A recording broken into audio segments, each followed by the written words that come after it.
गगनबावडा तालुक्यातील असंडोली इथून आषाढी वारीच्या पायी दिंडीसाठी 500 ते 600 भाविक दरवर्षी जात असतात.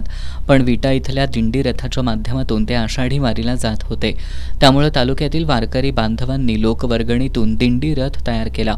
हा रथ आज गावाच्या वेशीजवळ आल्यानंतर भक्तिमय वातावरणात त्याचं स्वागत करण्यात आलं. त्यानंतर गावात ठिकठिकाणी रथाचं पूजन करण्यात आलं. हा रथ रासाई देवी देवालयाजवळ आल्यानंतर या ठिकाणी रथाचा लोकार्पण सोहळा संपन्न झाला. याच कार्यक्रमात असंडोलीचे ग्रामदैवत श्री रासाई देवीला चांदीची घंटा आणि चांदीचा घोडा अर्पण करण्यात आला. आमदार सतेज पाटील यांच्या प्रमुख उपस्थितीत हा सोहळा संपन्न झाला. या सोहळ्यानंतर या ठिकाणी महाआरती करण्यात आली.